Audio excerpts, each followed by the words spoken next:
আমাদের অনন্য স্টোরি সকল প্রকার পার্ট গল্প দেখতে আমাদের চ্যানেলটি সাবস্ক্রাইব করে পাশে থাকা বেল আইকনটিতে ক্লিক করে অল নোটিফিকেশন অন করে দিন। বজ্জাত মাইয়া, সাহস হয় কেমনে আমার গায়ে কাদা মাখাস? তোদের যদি একবার হাতে নাগালে পাই সেদিন বুঝবি এই মঞ্জুর মাঝি কি জিনিস। রাগ করো কেন মাঝি? দেখমু তোমাকে দেখার জন্যই তো এত দূরে আসি। কথাটা বলা মাত্রই যেন চারদিকে হাসির রোল পড়ে গেল। এক ঝাঁক সপ্তদশী কন্যাদের হাসির শব্দ যেন বয়ে চলা গাঙের পানির ছলাৎ ছলাৎ শব্দকেও হার মানায়। হাসির ঝঙ্কার একবার শুরু হলে যেন আর থামে না। নবযৌবনা রূপে তাদের এমন সুখ দেখে যেন আকাশে ছুটে চলা মেঘেরা হিংসায় মাতে। তাই তো দুপুরের উত্তপ্ত রোদে যখন গাছেরা লতাপাতারও দম ফেলতে হিমশিম খাচ্ছে, ঠিক তখনই চারদিকে মেঘের ঘনঘটা শুরু হলো। নে এবার ছুট লাগা, বড় ঝড় হবে মনে হচ্ছে। কেমন চারদিকে দেখ অন্ধকার হয়ে আসছে। মাথাটা গোল করে ঘুরিয়ে সামনে সবার উদ্দেশ্যে কথাটা ছুড়ল কুড়ি। তার নাম কুড়ি হলেও বয়স তার 20 নয়, সবে 17তে পা দিয়েছে। এই এক ঝাঁক চঞ্চল চড়ুই কন্যাদের মধ্যে সেই একটু ব্যতিক্রম। ভয়ভীতি নিয়ে চলে, বলা চলে স্বভাবে শান্ত গোছের, কিন্তু বাকি 3 কন্যারা হলো উত্তাল সমুদ্রের ঢেউয়ের ন্যায় প্রস্ফুটিত। বারে এতেই ভয় পেয়ে গেলি নাকি বুড়ি কুড়ি? এত ভিতর ডিম হয়েছিস কেন রে তুই? দক্ষিণের বাতাস বইতে শুরু করেছে, এই তো সুযোগ। তালতলিতে যাব চল, ভাদ্রের মিষ্টি তাল কুড়োতে না পারলে হলো। একদম নাম ভাঙতে আসবি না পদ্মলতা। তোর শরীরে কি ভয়ডর বলতে কিছুই নেই? যে বাতাস বইতে শুরু করেছে কুলোতে পারবি তুই? হ্যাঁ, আর ডিঙেতলার ওই বটগাছটা ভালো না। মা বলে বৈশাখের মেলা শেষে মানিকদার আপন ভাগ্নেকে ওখান থেকে তুলে ধরেছিল। তারপর থেকে বেচারা দেখ না কেমন আলাভোলা হয়ে গেছে। মা ওদিকটা যেতে মানা করেছে। ভূত প্রেতে বাঙালি মানুষেরা চিরকালই দুর্বল। কেউ কেউ এমনভাবে বিশ্বাস করে যেন একটু এদিক সেদিক হলেই ভূতে হাজির হলো বলে। আবার মুদ্রার এপিঠ ওপিঠ এমন মানুষও আছে যাদের কাছে ভূত প্রেত নিতান্তই হাসির খোরাক বইকি আর কিছুই নয়। এমনি ধারার মেয়ে হচ্ছে আমাদের পদ্মলতা। পদ্মফুলের মতোই সে স্নিগ্ধ, ডাগর ডাগর ওই চোখজোড়া সব সময়ের মতো চঞ্চলতা প্রকাশ পায়। শুভ্র মুখখানিতে নেই বিন্দুমাত্র ভয়ের আভাস। পদ্মের রঙে গড়া ঠোঁটখানিতে খেলে যায় খলখলানি হাসির সুর। লতানো দেহটা যেন হেলে দুলে গুনগুনিয়ে ওঠে অজানা কোনো সুরে। সাহসী প্রতিবাদী সে। সুন্দরীর সুন্দর প্রতিমা সেজে বসে থাকার মেয়ে সে নয়, বরং তার কোমল অস্থিতে ঘরের কর্ম থেকে মাঠ ঘাটের কর্ম এসে ঠেকে। বলা বাহুল্য এই দস্যি কন্যাদেরই দলনেত্রী সে। ও সখিবু, রিনু, চল তো আমরাই যাই। তবে তুই থাকরে ছুরি, পরে ভাগ চাইতে এলে ওই মজনুর মাঝির নৌকাতে তুলে দিয়ে আসবো। পদ্মলতার এহেন কথায় ফের হাসির রোল পড়ল। মঞ্জুর মাঝি যেন বেজায় চটে গেল এবার। এই হতচ্ছাড়া অসভ্য মেয়েদের জন্য তার মাছ ধরা জলে যাচ্ছে। সে মূলত জাল ফেলেই মাছ ধরে, কিন্তু ভাদ্র মাসে পানি কমে কমে এমন হয় যে তলার ঘাস লতা পাতাও দেখা যায়। এই স্বল্প পানিতে জাল ফেলে তেমন মাছের দেখা পাওয়া যায় না, সব গর্তে লুকিয়ে থাকে। তাই সে বেশ কদিন ধরে বড়শি পেতে মাছ ধরছে। বড়শিতে মাছ ধরতে হয় নীরবে নিভৃতে, কিন্তু এখানে যে মেলা লেগেছে কয়েক ঘন্টা ধরে কোনো মাছেরই দেখা পাওয়া যাচ্ছে না। উল্টো আরও ঝড় বৃষ্টির কবলে পড়তে হলো। মনে মনে মঞ্জুর মাঝি রেগে ফুসলেও চুপচাপ শুয়ে যাচ্ছে, কেননা মেয়েগুলো তো সুবিধের নয়। এই তো একটু আগে তর্ক করতে গিয়ে কাদায় মাখিয়ে দিল, তবে এর শোধ সে তুলবে।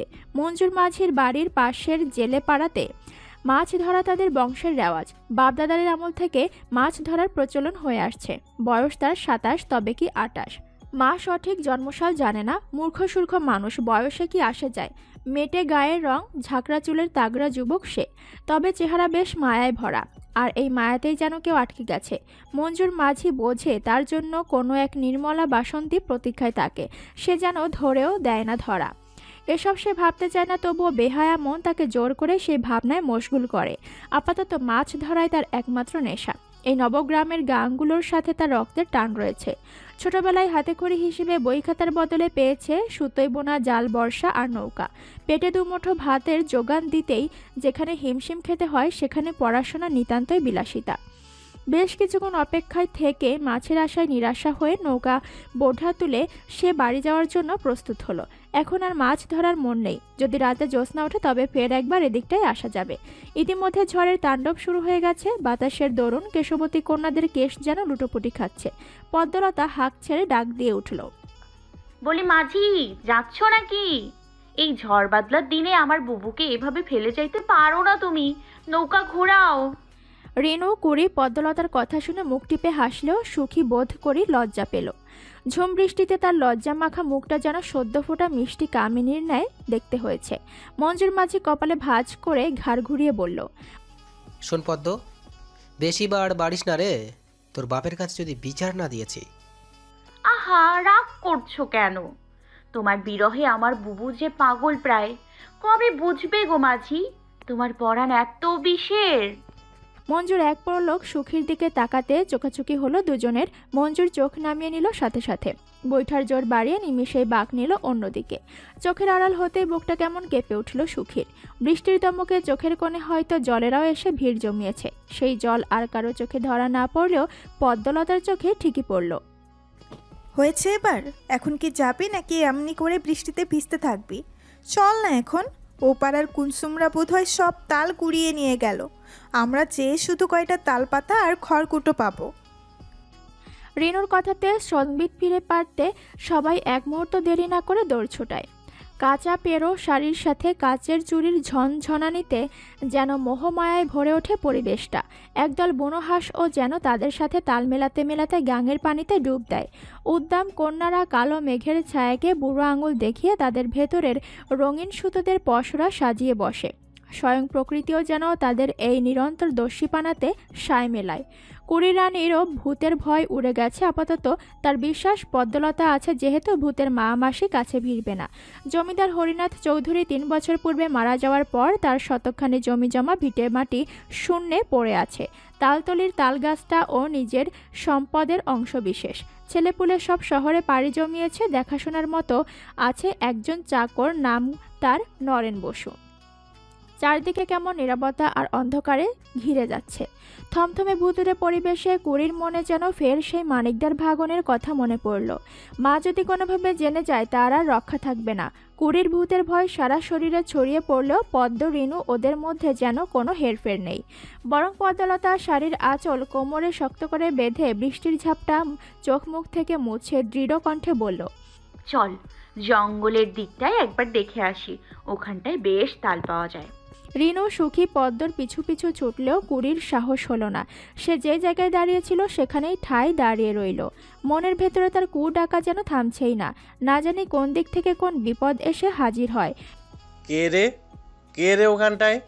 এই দাঁড়া বলছি, দাঁড়া। তাল খাওয়া একদম বার করছি, দাঁড়া। নরেন বসুর গর্জে ওঠা কণ্ঠ শুনেই কুড়ি একেবারে নড়ে চড়ে উঠল। বিপদের নাম নিতে না নিতেই বিপদ এসে হাজির। বৃষ্টির দাপট উপেক্ষা করে কুড়ি জোরালো স্বরে বলে উঠল, পদ্মরে তোরা চলে আয়, নরেন কদু আসছে। নরেন বসু ওরফে নরেন কদুর নাম কানে যেতেই 3 জন জঙ্গল ছেড়ে এক লাফে বেরিয়ে আসে। এ লোক সুবিধার নয়, ধরা পড়লে বানিয়ে বানিয়ে নানা কথা বলে সারা গ্রাম মাথায় তুলবে। শেষমেশ দেখা যাবে তাল কাণ্ডে মহা বিচার শুরু হয়েছে। পদ্মলতা হাতের মধ্যে একখানা পাকা তাল নিয়ে বলে উঠল, দৌড় শুরু কর, বুড়ো কদু এলো।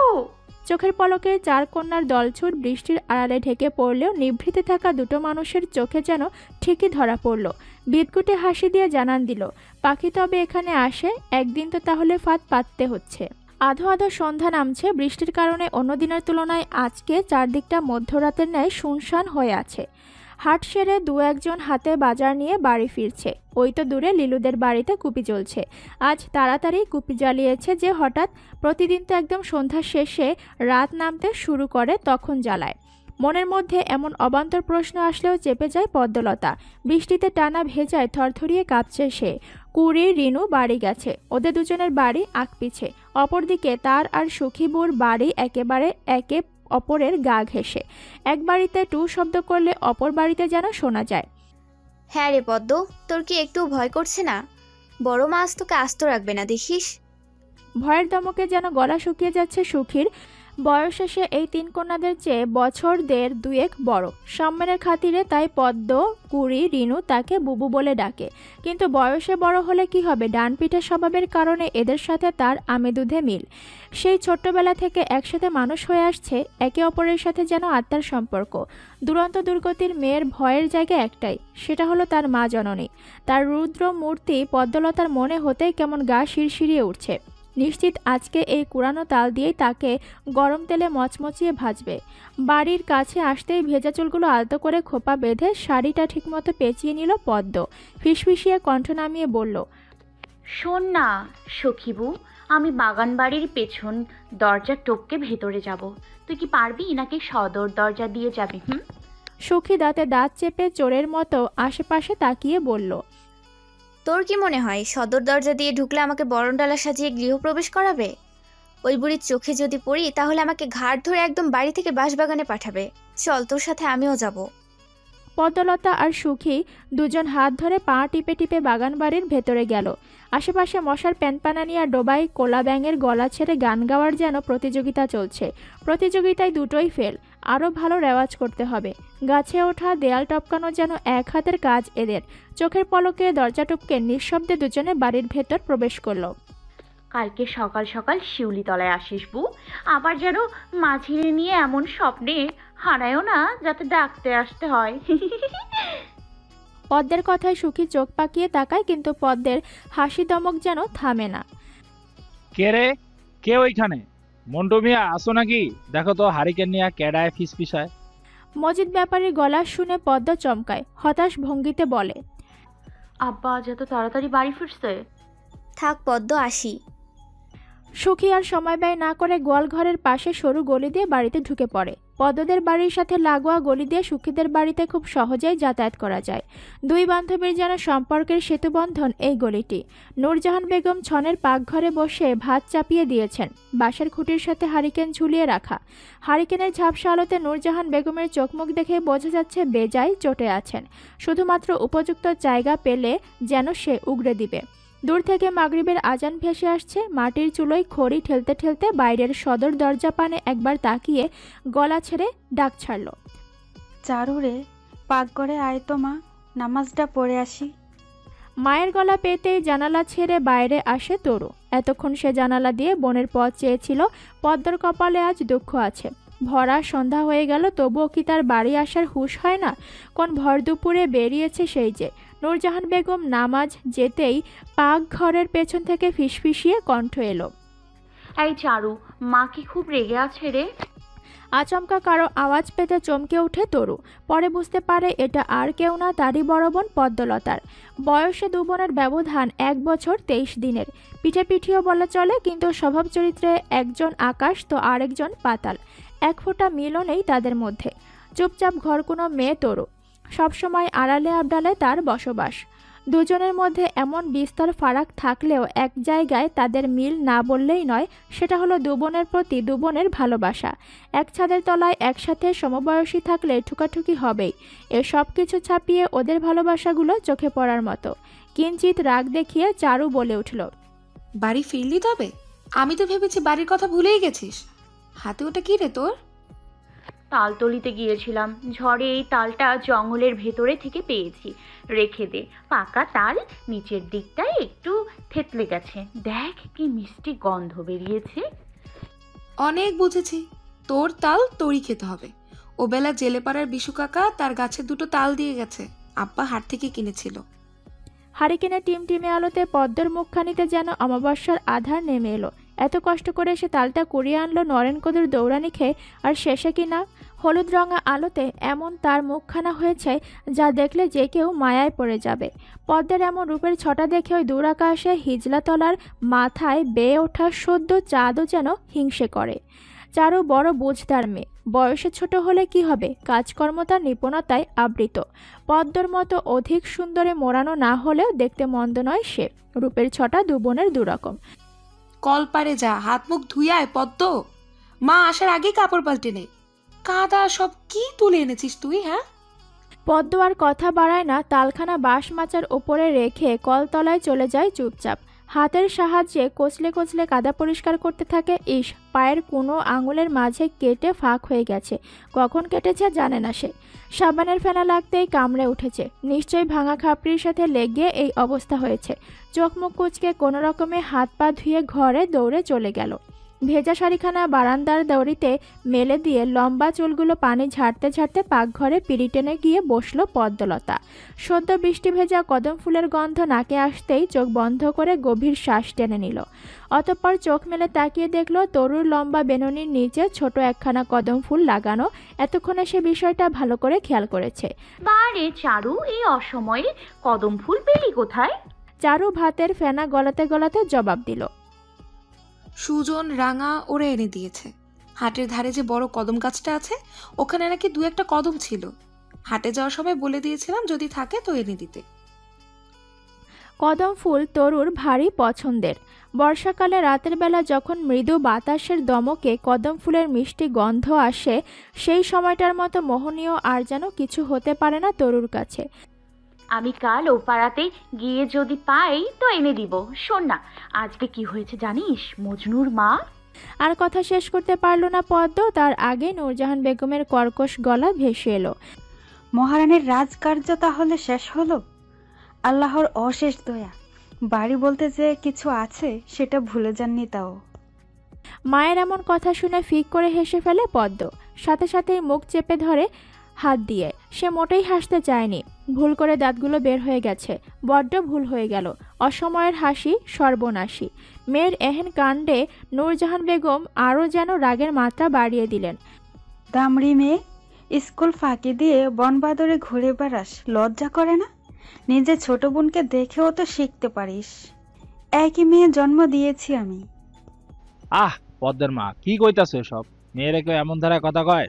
মজিদ ব্যাপারী মসজিদ থেকে নামাজ সেরে পাকঘরের সামনে উঠানে চেয়ার টেনে বসল।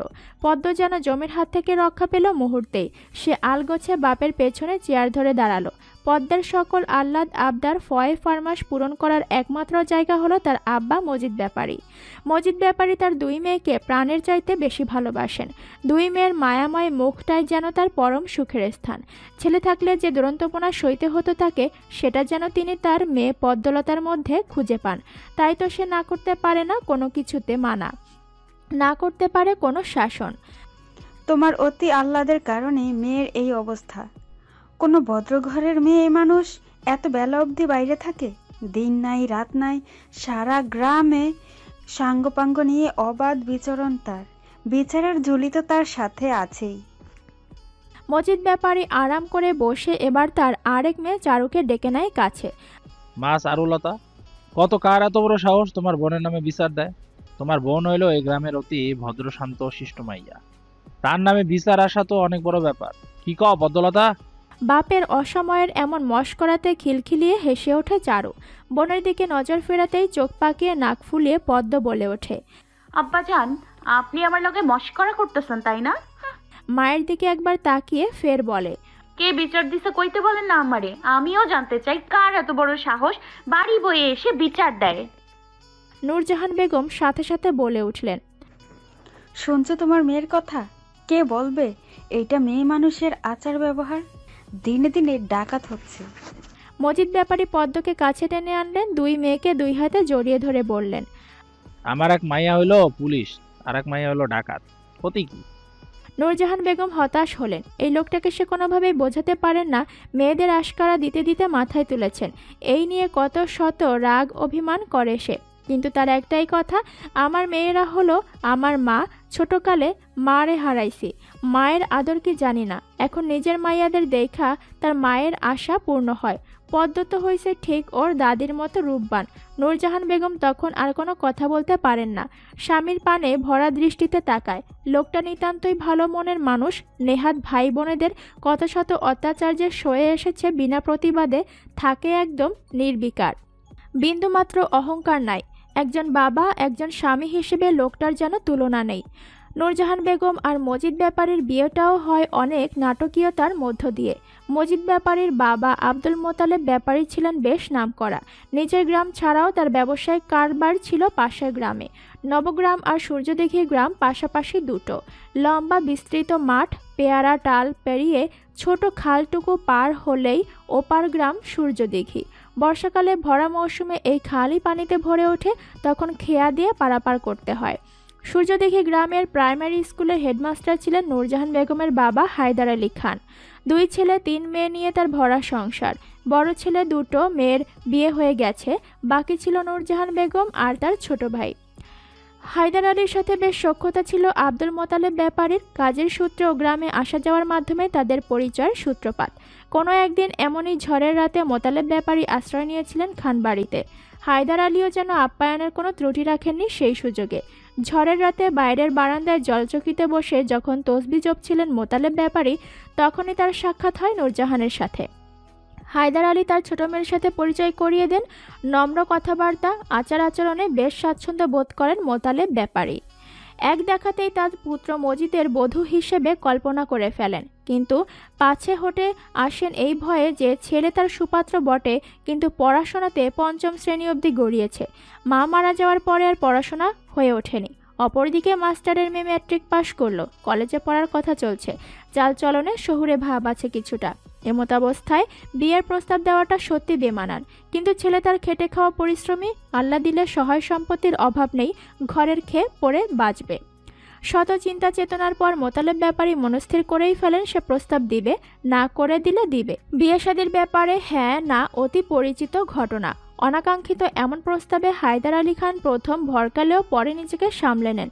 সে নিজেও জানেন আব্দুল মোতালেব ব্যাপারীর ছেলে সম্পর্কে গ্রামে যথেষ্ট সুনাম আছে। এমন ভরা সংসারে মেয়ে দিতে সব বাপ মাই চায়, কিন্তু একা একা কোনো সিদ্ধান্তে আসতে পারছিলেন না তিনি। মোতালেব ব্যাপারী সময় দেন সিদ্ধান্ত জানাতে। নূরজাহানের বড় ভাই সহ তার 2 চাচা দ্বিমত করেন এই বিয়েতে। মেয়ে তাদের শিক্ষিত, অমন মূর্খ ছেলের সাথে কোনোভাবেই মানায় না।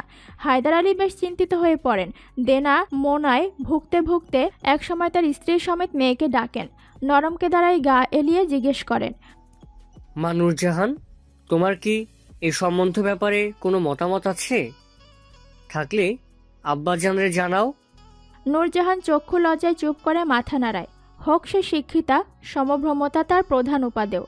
সে চাপা কণ্ঠে বলে, আপনি আম্মা যেটা ভালো বুঝবেন তাতেই আমি রাজি।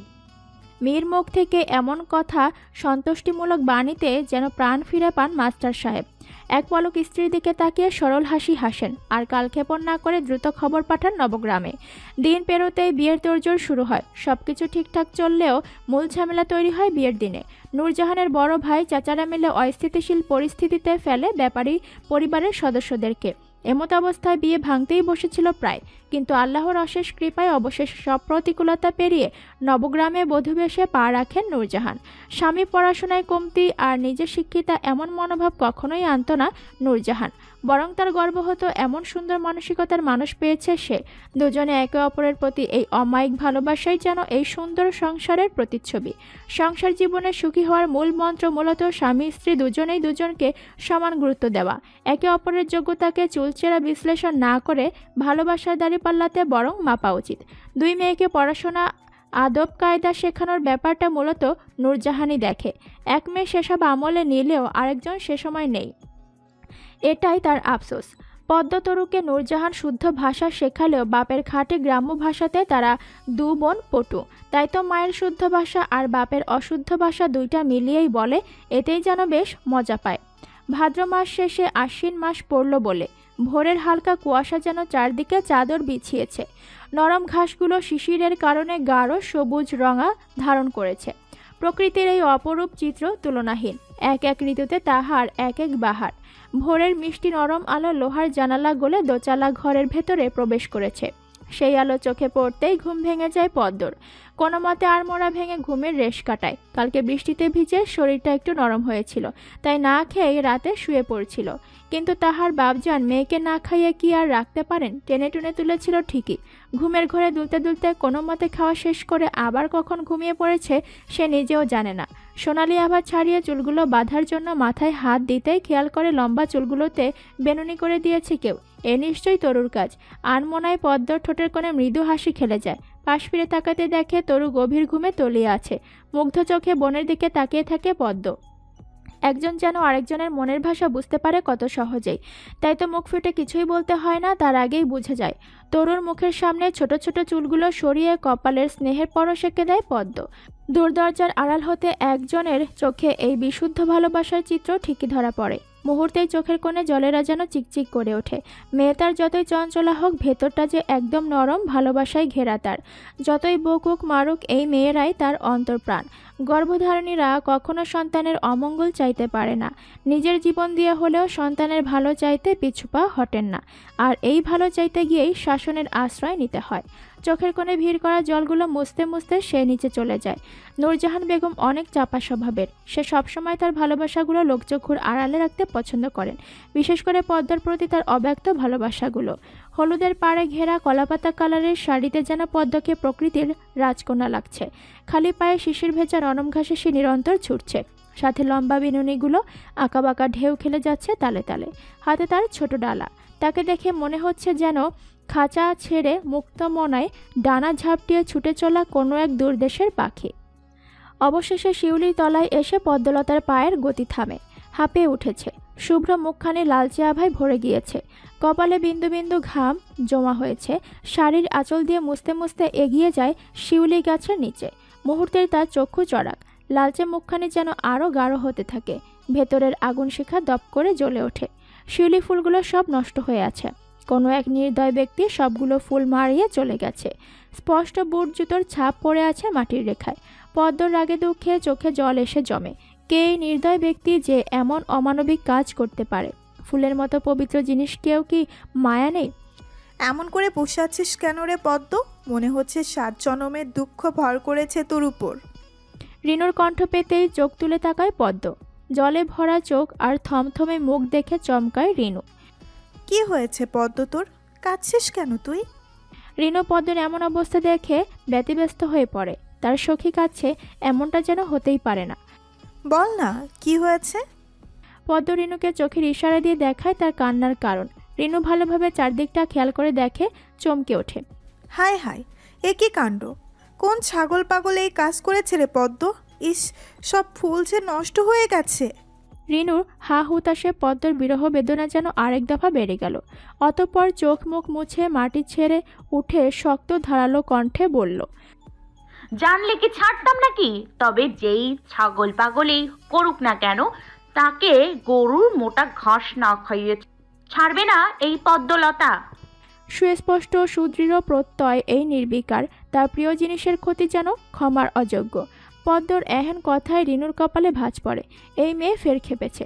একরাশ দীর্ঘশ্বাস ছেড়ে বলে, হয়েছে, এখন আর রাখতে হবে না। যা হওয়ার তা তো হয়েই গেছে।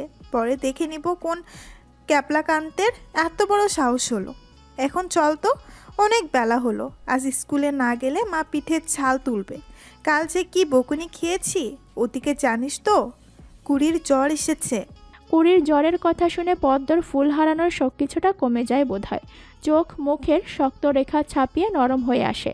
চিন্তিত স্বরে শুধায়, বলিস কি, এর মধ্যে ভিতুটা জ্বরও চলে এলো?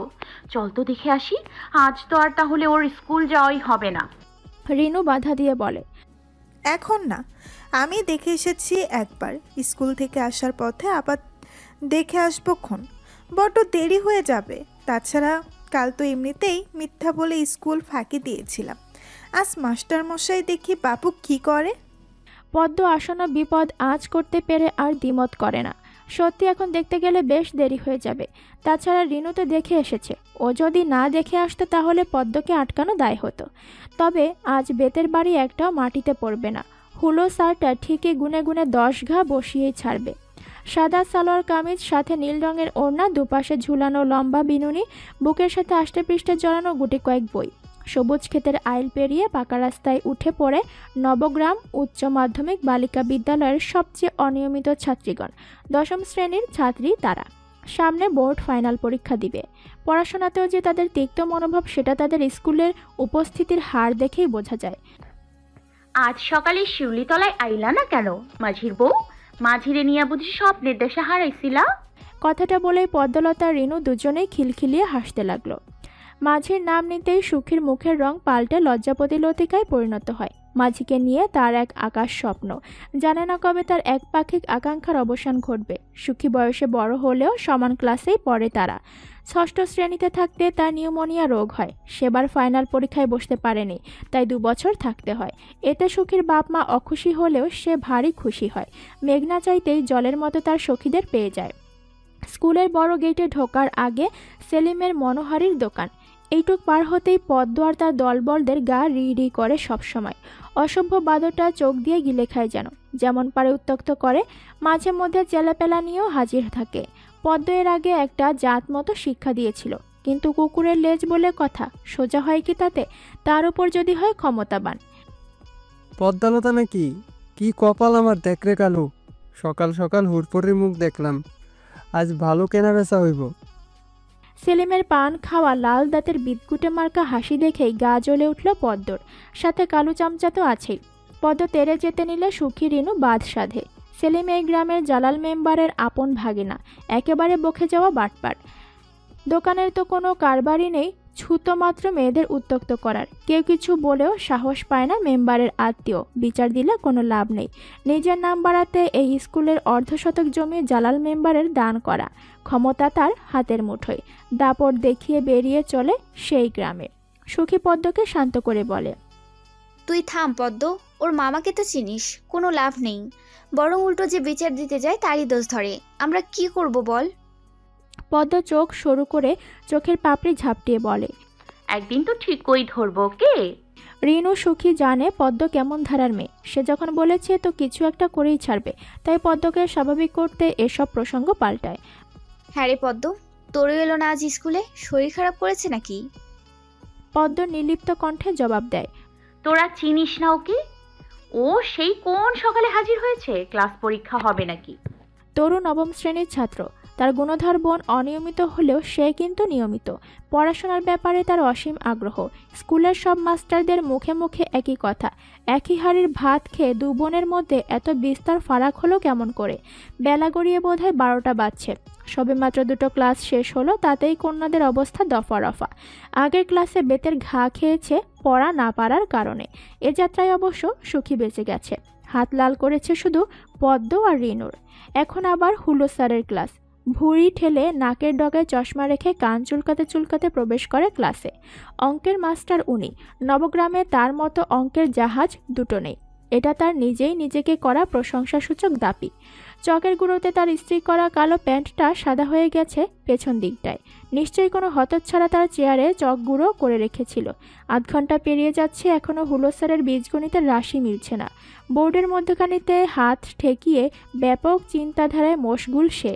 চশমা ঘোলা হয়ে আসছে, তবুও অঙ্কের সমাধান তার মাথাতে আসছে না। নিত্যদিনই এমনটি হয়। কোনো ছাত্রী যদি সমাধানের কথা বলে তাহলে সে বেজায় খেপে যায়। পদ্মলতা, রিনু, সুখী বেঞ্চের ওপর মাথা রেখে মনে সুখে গল্প করছে। এসব সামান্য অঙ্ক নিয়ে তাদের মোটেই মাথা ব্যথা নেই। ভালো হয়েছে স্যারের অঙ্কের জাহাজ মধ্যসাগরে আটকা পড়েছে। তারা বরং আজকে মাঝির সাথে সুখীকে কেমনে দেখা করানো যায় সেই নিয়ে সলা পরামর্শে মশগুল। তা মা জননী, গল্প শেষ হলে দাঁড়াও তো দেখি। হুলো স্যারের কণ্ঠ পেতেই লাফ দিয়ে দাঁড়িয়ে ওঠে 3 জনে। গল্পের মশগুলে কখন স্যার পাশে এসে দাঁড়িয়েছে সে খেয়াল নেই তাদের। এটা কি সরাইখানা মনে হয় তোমাদের? আমাবস্যার চাঁদের মতো স্কুলে তোমাদের দেখা মেলে। যেদিন আসো সেদিন কি একটু করে গল্প করে না করে থাকা যায় না? চুপচাপ কান ধরে দাঁড়িয়ে থাকো, ক্লাস শেষ না হওয়া অবধি। আদেশ দেওয়া মাত্রই চশমা ঠেলে বিড়াল চোখা হুলো স্যার আবার বোর্ডে ফিরে যায়। 3 কন্যা আপন মনে কানে ধরে দাঁড়িয়ে আছে। কানে ধরা নিয়ে বিন্দুমাত্র আক্ষেপ বা আফসোস তাহাদের মধ্যে নেই। বরং যেদিন যেদিন স্কুলে আসে সেদিন সেদিন যদি এর একটা দুর্ভাগ্যবশত না ঘটে তাহারা নিজেই আশ্চর্য হয়ে যায়। পদ্মলতা জানালা দিয়ে দূর আকাশে ভেসে চলা মেঘগুলো দেখতে থাকে। থোকা থোকা মেঘের পেজ তুলোগুলো যেন তার দিকেই ছুটে আসছে।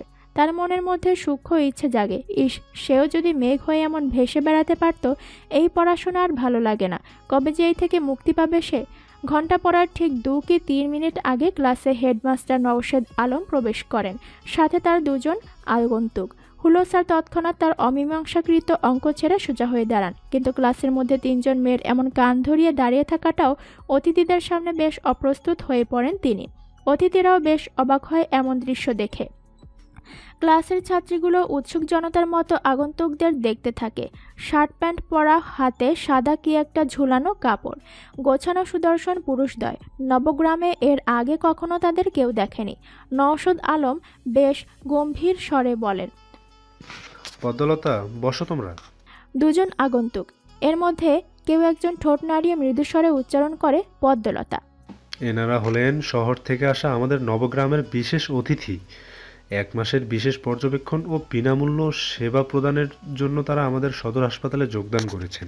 আমাদের সকলের উচিত তাদেরকে সার্বিক দিক দিয়ে সাহায্য সহযোগিতা করা। তোমাদের কারো কোনো শারীরিক সমস্যা বা যাদের বাড়িতে অসুস্থ রোগী আছে, তারা এনারদের পরামর্শের সেবা নিতে পারো।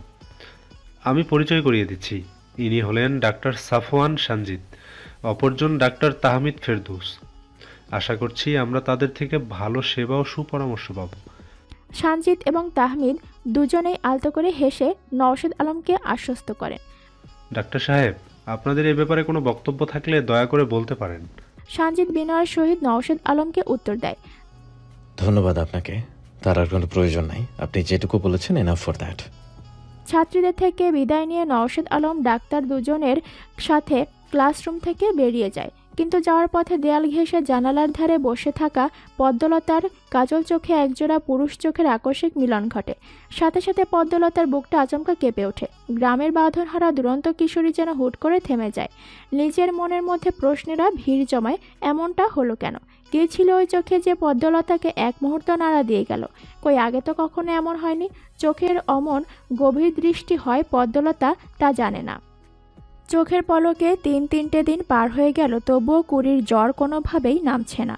কুড়ি হিন্দু সম্প্রদায়ের মানুষ। বাবা কমল দাস পেশায় কুমোর। নবগ্রাম সহ আশেপাশের গ্রামে তার বানানো তৈজসপত্রের কদর বেশ ভালো। 2 ছেলে আর এই একটা মেয়ে তার। কুড়ির মা মৃধুবালা দেবী সবেমাত্র ঘাট থেকে নিয়ে এলো। ভেজা কাপড়ে উঠোনে দাঁড়িয়েই সে হাঁক ছেড়েছে। বলি, ও কুড়ির বাবা, শুনেছ নাকি সদর হাসপাতালে শহর থেকে ডাক্তার এসেছে? রবির মা বললে আমায় ঘাটে। কুড়ির স্কুলেও নাকি গিয়েছিল। কমল দাস বেলে মাটির দলাগুলো তুলসী তলায় রেখে হাত ঝাড়তে ঝাড়তে বললেন, কই, আমি তো জানি না, কবে এলো কা? সে তুমি নাই জানো, এখন তো জানলে। মেয়েটা আমার নাওয়া খাওয়া ছেড়ে দিয়েছে। আমার আর ভালো ঠেকছে না গো বাপু, তুমি তাড়াতাড়ি হাসপাতালে মেয়েটারে নেওয়ার উপায় করো। কথাটুকু বলতে বলতে বিধুবালার গলার স্বর ভারী হয়ে আসে। মনের মধ্যে তার কুডাক যেন সব তোলপাড় করে দিচ্ছে। মনে মনে আওড়ায়, এই তো মেয়ে তার দিব্যি ছিল, কোন কুলক্ষণের ছায়া পড়েছে কে জানে।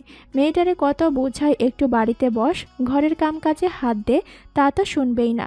বনে বাজারে না ঘুরলে নাকি তার শান্তি হয় না। ভগবানের কৃপায় একবার সেরে উঠুক, এবার সে লাগাম টেনে ধরবে।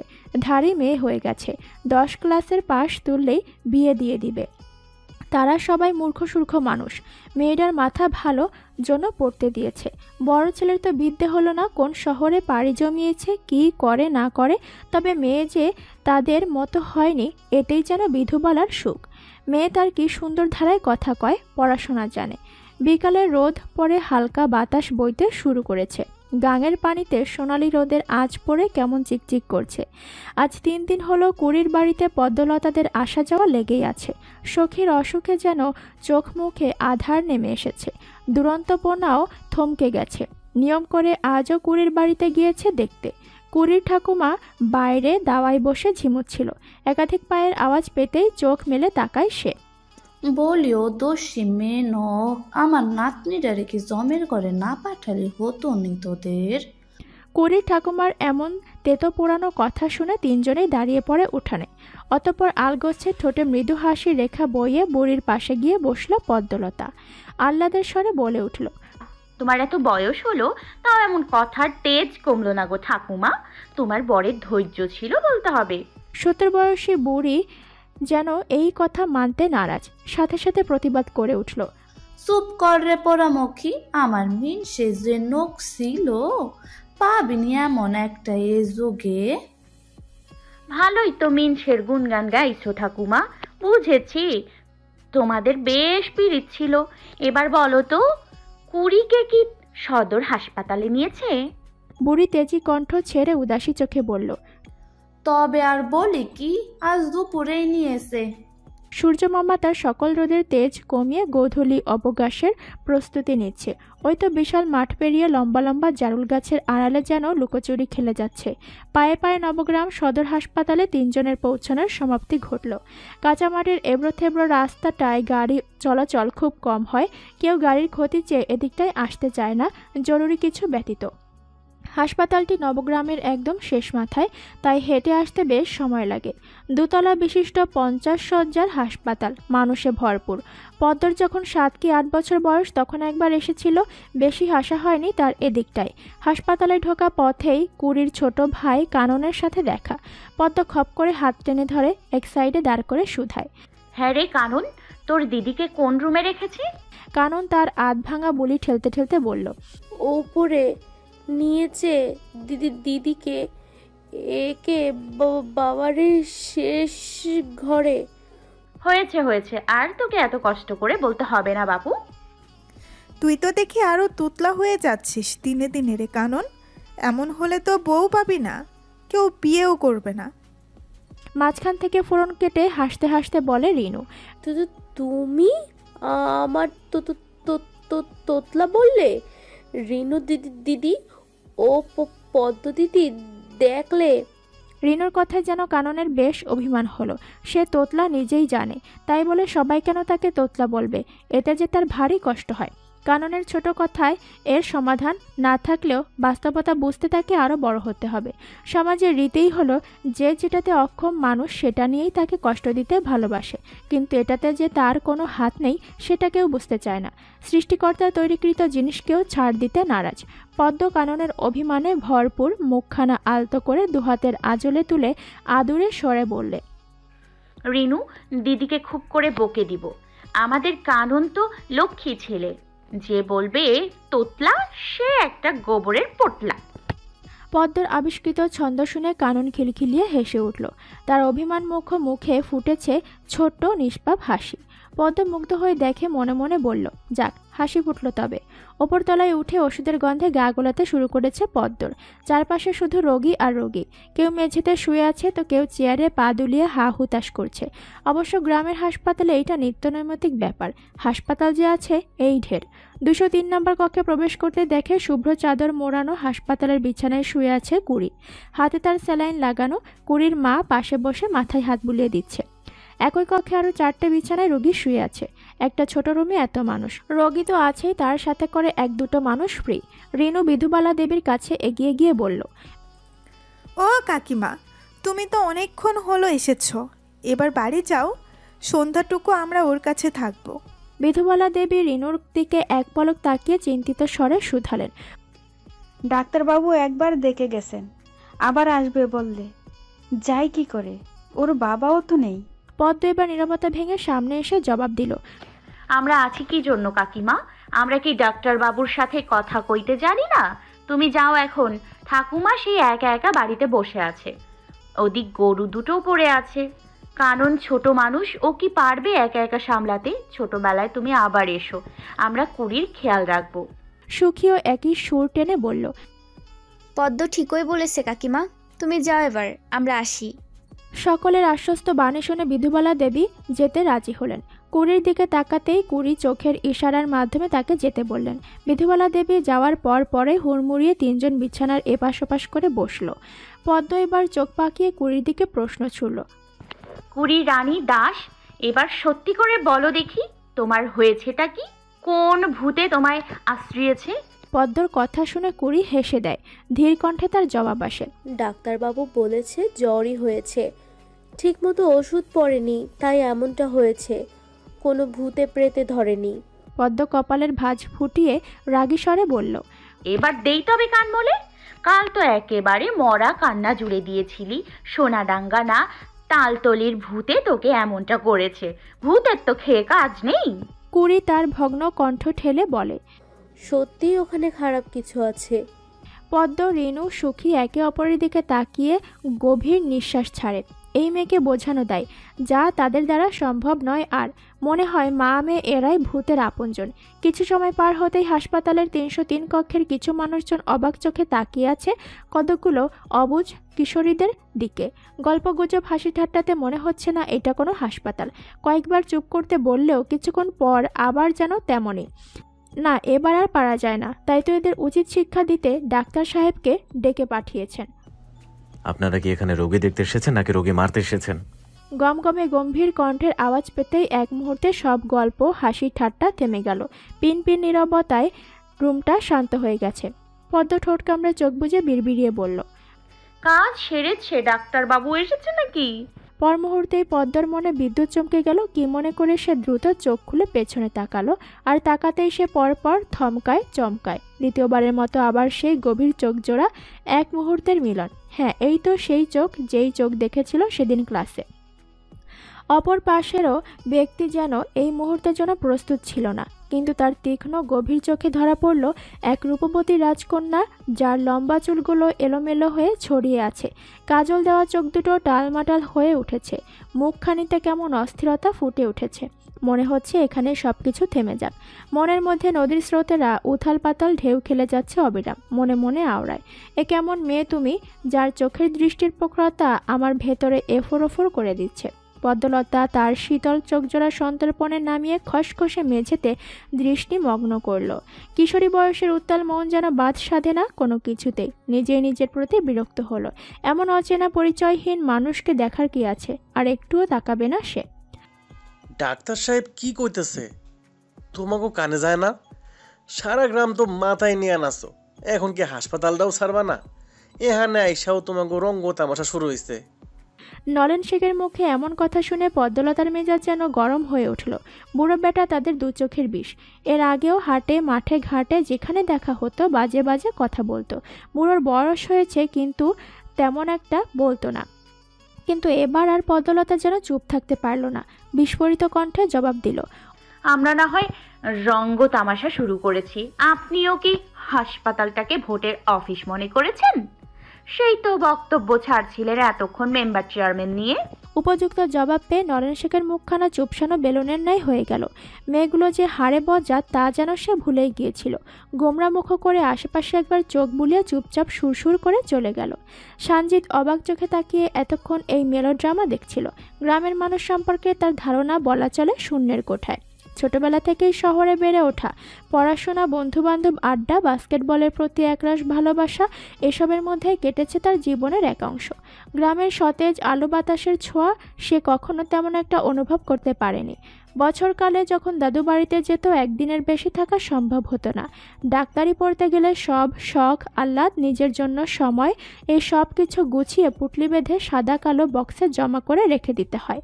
সকল ডিগ্রিধারা অর্জন করতে করতে যে সময়টা চলে যায়, আর যে সময়টা আসে তখন আর ইচ্ছে করে না সেই সাদা কালো বাক্সটা বের করে রঙিন সুতোয় মেলে ধরতে। যান্ত্রিক জীবনটাই যেন তখন একমাত্র সঙ্গী। কিন্তু এত কিছুর পরেও শান্তি একটাই, মানুষকে সেবার মতো মহৎ কাজে নিযুক্ত করার। রোগীর হাসি মুখ যেন ডাক্তারদের অনুপ্রেরণার সবচেয়ে বড় অংশ। হেই, হোয়াটস হ্যাপেনিং? এত কথার আওয়াজ আসছে কেন এই রুম থেকে? অলোকে সাদা অ্যাপ্রন গায়ে, ভারী চশমা চোখে দিয়ে বেশ প্রশ্নোত্তক মনোভাব নিয়ে কক্ষে প্রবেশ করলো তাহমিদ। চোখে তার একরাশ কৌতূহল। সঞ্জিতের পাশটা এসে দাঁড়াতেই সঞ্জিত এক পলক পদ্মলতার দিকে তাকিয়ে ফের তাহমিদের দিকে দৃষ্টি ঘুরিয়ে শান্ত কণ্ঠে জবাব দিল, Not so big deal. All are okay. তাহমিদের সে কথা কানে গেল কিনা কে জানে। সে অবাক চোখে তাকিয়ে উত্তেজিত কণ্ঠে বলে উঠল, হেই গার্লস, তোমাদের চেনা চেনা লাগছে, কোথায় যেন দেখেছি, স্পেশালি ইউ। পদ্মের দিকে তাহমিদের এমন একতরফা ইঙ্গিত সঞ্জিতের হয়তো ভালো লাগলো না। আচমকা সমান্তরাল কপালে ফুটে ওঠা ঈষৎ ভাঁজের রেখা। সখী পদ্মর কানের কাছে এসে ফিসফিসিয়ে বলল, এরা সেই ডাক্তারবাবুরা না, স্কুলে সেদিন স্যার পরিচয় করে দিয়েছিল। পদ্মলতা কোনো মতে মাথা নাড়িয়ে বলল, ও ইয়েস, আই গট ইট। তোমরা সেই বালিকারা না, যারা কানে ধরে দাঁড়িয়েছিলে ক্লাসরুমে? তাহমিদের এমন অকপটে মন্তব্যে পুরো কক্ষটা যেন ফের নীরবতায় ডুবে গেল। হাজারো গালমন্দ কথা যাদের গায়ে লাগার আগে হাওয়াই মিঠার মতো নিঃশেষ হয়ে যায়, তাদের এই সামান্য কথাটা যেন নোনতাখুড়ো শাকের মতো কাটা কাটা লাগলো। এই কান ধরে দাঁড়িয়ে থাকাটা যে এত লজ্জার কারণ হয়ে দাঁড়াবে তা যেন ঘুণাক করেও বুঝতে পারেনি। তিনজনের মুখে যেন অমাবস্যার আধার নেমে এসেছে। এমন বিব্রতকর পরিস্থিতি আর তাদের লজ্জানুভাব আজ করতে পেরে সানজিদ প্রসঙ্গ পাল্টানোর চেষ্টা করলো। সাথে তাহমিদ ছেলেটার উপরও যথেষ্ট বিরক্ত হলো। সবসময় আনকন্ডিশনাল সিচুয়েশন ক্রিয়েট করা অন্যতম কাজ। সাদা অ্যাপ্রনটা ঠিকঠাক গায়ে জড়িয়ে কুড়ির বিছানার দিকে এগিয়ে মৃদু হাসি মাখা কণ্ঠে বলল, আপনাদের বান্ধবীর পুরোপুরি সুস্থ হতে আরও 2-1 দিন হয়তো লাগতে পারে, তবে এখন ভয় কেটে গেছে আপাতত। এরকম জ্বরে বেশি দিন ঘরে বসে থাকবেন না, খারাপ কিছু হতে পারত। আপনারা তো পড়াশোনা করছেন, এমন ভুল হলো কিভাবে? ভবিষ্যতে এমনটা যেন না হয়।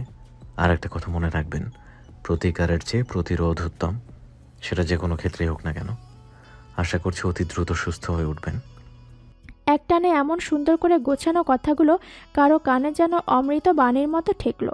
মনে হচ্ছে এমন মধুর সুরে কথা যেন আগে কথাও শোনেনি। অদ্ভুত কারবার। এমনটা হচ্ছেই বা কেন? একবার চোখে চোখ পড়ে অতলে হারাচ্ছে, তো একবার কথা শুনে। সব বয়সের দোষ মনে হচ্ছে। তাছাড়া ওনার জায়গা যদি অন্যকে এমন করে বলতো, ধরি নরেন বুড়োই, তাহলে কি এমন মধুর লাগতো? মোটেও না। মনের গহীন থেকেও যেন উত্তর এলো না। না না, কখনোই না। বরং নলেন বুড়োর কথা মনে হতেই পদ্মলতার চোখ মুখ একরাশ কুঁচকে গেল। রাতের আধারে নিস্তব্ধতায় মরে আছে চারপাশ। গ্রামের মানুষের কাছে সন্ধ্যার পর না মানেই গভীর রাত। দূর থেকে মাঝে মাঝে শিয়ালের ডাক ছাড়া তেমন কোনো শব্দ কানে আসে না। নূরজাহান বেগম কুপি জ্বালিয়ে বারান্দায় বসে পেঁয়াজ মরিচ দিয়ে আলু ভর্তা মাখছেন। পাশেই বসে ব্যবসায়িক হিসাবের খাতায় চোখ বুলাচ্ছেন মজিদ ব্যাপারী। পদ্মদের এই পাড়াতে কারেন্ট থাকলেও আপাতত এখন নেই।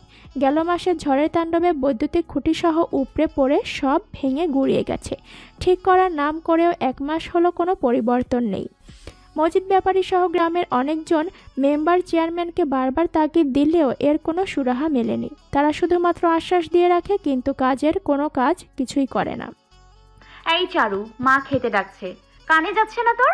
সেই তো আমাকে আসতে হলো আবার বিদ্যাসাগরিণীকে ডাকতে। পদ্মর কথায় চারুলতা বইয়ে ডুবিয়ে রাখা নাক মুখ তুলে বলল, ও আসছি, আর একটুখানি আছে।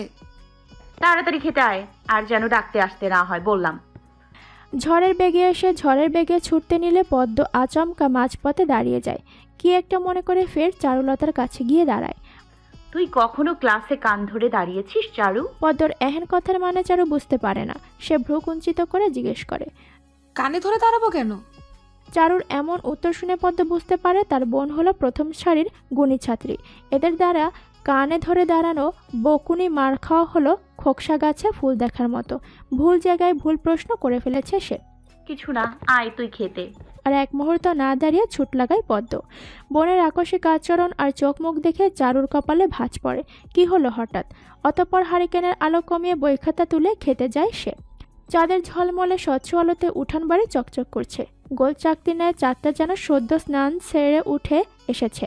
বাগান বাড়ির একপাশে আম গাছ তলায় বাঁশের মাচা পোতা রয়েছে, আর সেখানেই পা দুলিয়ে দুবোন বসে মৃদুমন্দ বাতাস আর হাস্তাহেনা ফুলের মিষ্টি সুবাস উপভোগ করছে। পদ্ম চারুর কাঁধে মাথা রেখে দূর আকাশের চাঁদটাকে একমনে দেখে যাচ্ছে। যেন মনে হচ্ছে দিন দুনিয়ায় তার কোনো মন নেই, চাঁদ দেখাটাই মুখ্য। নীরবতাকে এক পাশে ঠেলে চারু ধীর কণ্ঠে বলে, তোর আজ কি হয়েছে বলতো পদ্ম? সন্ধ্যা থেকে দেখে আসছি কেমন ধ্যানে পড়ে আছিস। কি হয়েছে সত্যি করে বলতো আমায়। অমন চুপচাপ থাকার মেয়ে তো তুই নোস। পদ্ম চারুর কাঁধে মাথা রেখে ঘুম জড়ানো কণ্ঠে বলে, কি হবে? কিছুই না। চারু পদ্মর কথা বিশ্বাস না করলেও আর কিছু বলে না। দু বোনের বাড়ি নক্ষত্র চেনে, তাই সময় হলে ঠিকই বলবে। মজিদ ব্যাপারী গোয়াল ঘরে তালা ঝুলিয়ে ঘরের দিকে পা দিতে উদ্যত হলে বাগান বাড়ির ভেতর থেকে কথার আওয়াজ কানে আসে। অতি ধীর পায়ে এগিয়ে যায় সেদিকে। আমার মা জননী গন্ধের কি রাইত হয় নাই? কিসের সুখ দুঃখ চলে শুনি দেহি। চিরপরিচিত সুমধুর কণ্ঠ পেতেই দু বোন পেছন ঘুরে তাকায়। বাপজানের এই সরল মাখা হাসি যেন কলিজা জুড়িয়ে দেয় দুই বোনের। চারু উচ্ছ্বাস মাখা কণ্ঠে বলে, আপা আসেন। মজিদ ব্যাপারী টর্চ লাইটটা কোমরে গুজে মাচার মধ্যেখানে বসে পড়ে। দুই মেয়ে তার দুপাশে লতাপাতার মতো আষ্টেপৃষ্টে জড়িয়ে ধরে। কিছু সময় পার হয়। পদ্ম সরল কণ্ঠে বলে, আব্বা, দুনিয়াতে অনেক রঙের মানুষ আছে, তাই না? শহরের মানুষেরা একরকম, আমাগো গ্রামের মানুষেরা একরকম। সবাই কয় শহরের মানুষেরা নাকি যন্ত্রের মতো, কেউ কারো সাহায্য করে না, সবাই নিজে গনিয়ে ব্যস্ত থাকে। গ্রামের মানুষ দেখলে অন্য চোখে তাকায়। মেয়ের এমন কথায় মজিদ ব্যাপারী মৃদু হাসে। হাত দিয়ে মাথায় হাত বুলিয়ে দিতে দিতে বলে, মারে, দুনিয়াটা ভালো মন্দ মিশাইয়াই আল্লাহ তৈরি করছে। শহরের মানুষ, গ্রামের মানুষ, এসবে কোনো পার্থক্য নাই। আসল পার্থক্য হলো মনে। তোমার মন যদি সৎ থাকে, তাহলে শহরে থাইকাও কেউ বিপদে পড়লে তারে সাহায্য করতে যাইবা। আর যদি মনে অহংকার মিশানো থাকে, তাহলে হইব এর উল্টাটা। চারু মাঝখানে থামিয়ে বলে, আপনি যাই বলেন আব্বা, শহরের মানুষের অহংকার বেশি। শহর থেকে মিনা আপারা, কুমকুম আপারা সবাই যখন দাদার ভিটা বাড়িতে বেড়াতে আসে, আমরা গেলে মিশতে চায় না। ছোট চাচিমা, চাচা কেমন যেন ব্যবহার করে, আম্মাকেও অনেক কথা শোনায়। তখন না বুঝলেও এখন সেটার কারণ ঠিকই বুঝি। সি সি মা, এসব কইতে হয় না। তারা তোমাকে বড়, তারা যেমনই করুক তোমরা সম্মানের চোখে দেখবা সব সময়। দুনিয়াতে সবাই যে তোমার সাথে ভালো ব্যবহার করবো এমনটা ভাইবো না। যারা খারাপ ব্যবহার করবো তোমরা সাথে সাথে প্রতিবাদ করবা না, তাইলে সেটা হইব বেয়াদবি। কিন্তু কোথাও অন্যায় হলে চুপ থাকবা না, এটা হলো আমার আদেশ। আমি মূর্খ মানুষ, পড়ালেখার অত কিছু জানি না, তবে এটুকু বুঝছি, পড়ালেখার আসল উদ্দেশ্য হলো ভালো মানুষ হওয়া। আমি চাই তোমরা দুই বোনে ভালো মানুষ হও। কথাগুলো বলতে বলতে মজিদ ব্যাপারে গলা ধরে আসে। দুই মেয়েকে বুকের সাথে জড়িয়ে ধরে বলে, মারে, হায়াত মত তো বইলা কয়ে আসে না। তোমরা দুই বোনে এখন যেমন ধারায় মিলামিশা আছো, সারা জীবন এমন হইয়াই থাকো। আমার সওয়াল নাই তো কি হইছে, তোমরাই আমার সব। তোমার মারে কোনোদিন জানি কষ্ট দিও না, বেচারা বিয়ার পর থেকে শুধু কষ্ট করেই আইতেছে। তোমার মায়ের দায়িত্ব আমি তোমাকে দুই বোনের হাতে দিলাম। পদ্ম, চারু দু বোনে স্তব্ধ হয়ে যায় তাদের আব্বার কথা শুনে। মুহূর্তেই চোখের কোণে জলের এসে ভিড় জমায়। আব্বা, আপনি এসব কি বলতেছেন? আপনি আম্মা ছাড়া আমাগো কে আছে বলেন? চাচারা ফুপারা তো কেউ ফিরেও তাকায় না। আপনি খবরদার এসব কথা কইবেন না। আপনি ছাড়া আমাগো তিনজনের দুনিয়া অচল। চারু ও পদ্মর কথা শুনে তাল মিলিয়ে বলে, আমরা আপনাকে কোথাও যাইতে দিব না আব্বা। আপনি সব সময় আমাকে সাথেই থাকবেন, এমন কথা আর যেন না শুনি। দুই মেয়ের এমন ভালোবাসা দেখে মজিদ ব্যাপারী চোখ সিক্ত হয়ে ওঠে। মায়ের ভালোবাসার অভাব সে এই মেয়েদের দ্বারা পায়, কিন্তু পুরুষ মানুষদের তো চোখের জল ফেলতে মানা। নিভৃতে নিজের চোখের পানি আড়াল করে ফেলে। মাথার উপর জল করা চাঁদও যেন বুঝতে পারে এই নীরব ব্যথা। তাই তো মেঘের আড়ালে ধীরে ধীরে হারিয়ে যেতে থাকে ওই দূর আকাশে। মজিদ ব্যাপারী এক গভীর দীর্ঘশ্বাস ফেলে। সামনের দিনগুলো যে সহজ হবে না তা সে জানে। চারিদিকে নিজেদেরই বহুরূপী শত্রুরা ওত পেতে আছে। গ্রাম্য প্রবাদ অনুযায়ী তারা হলো একই পাতে খায়, চোখের আড়াল হলে তারই সর্বনাশ চায়। গ্রামের মশারা তাদের কাজের প্রতি অনেক সিরিয়াস ব্রো। কালকে রাতে মনে হয় সব অন ডিউটিতে ছিল, দু চোখের পাতায় এক করতে পারিনি। চোখে মুখে একরাশ হতাশা নিয়ে মর্নিং ওয়াক করতে করতে কথাগুলো বলছিল তাহমিদ। কদিন হলো গ্রামে এসে তার অবস্থা যেন নাজেহাল হয়ে পড়েছে। খাবার দাবারে টুকটাক সমস্যা থাকলেও ঘুম জিনিসটা যেন তার লাপাত্তা হয়ে গেছে। মশারি টানাওনি কেন? গ্রামে গাছপালা বন জঙ্গল বেশি, তাই মশা থাকাটা স্বাভাবিক। You should concern about that. শহর থেকে গ্রামে ডাক্তারগিরি করতে এসে যদি নিজেই রোগী হয়ে যাও তাহলে তো সমস্যা। সানজিতের কাট জবাবে তাহমিদ চুপ হয়ে যায়। আপাতত তার কাছে কোনো উত্তর নেই, কারণ মশারি টানিয়ে শুতে তার মোটেই ভালো লাগে না। মনে আছে ইন্টার পরীক্ষা দিয়ে সে একবার নানুবাড়ি বেড়াতে গিয়েছিল। হঠাৎ সকালে সবার চেঁচামেচিতে তার গাঢ় ঘুমটা ভেঙে যায়। তার সব কাজিনরা মিলে গলা ফাটিয়ে বলছিল, জালে রুই মাছ আটকা পড়েছে, জালে রুই মাছ আটকা পড়েছে। নানুমণি, তোমরা সবাই এসে দেখে যাও।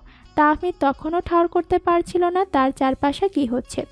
অতঃপর সবাই যখন এসে দেখে জালে আটকা পড়া মাছের মতো সে মশারি পেঁচিয়ে শুয়ে আছে, নানুমণি খালামণিরা সে কি হাসি। ওই মুহূর্তে লজ্জায় যেন মাথা কাটা যাচ্ছিল।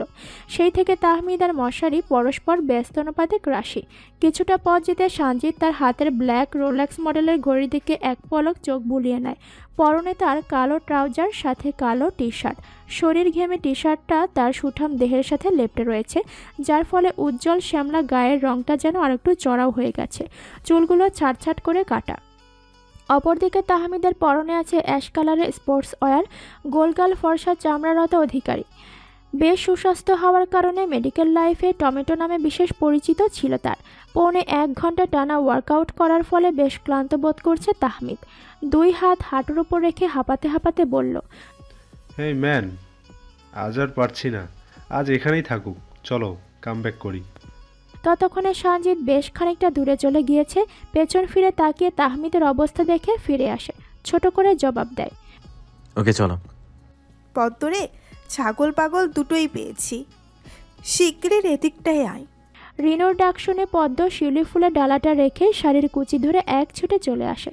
সামনে দুজন আগন্তুক ব্যক্তিকে দেখা মাত্রই হুঁশিয়ারি দিয়ে বলে ওঠে, আর এক পা এগোলে এই লাঠি দিয়ে পা ভেঙে খোয়ারে রেখে আসবো বললাম।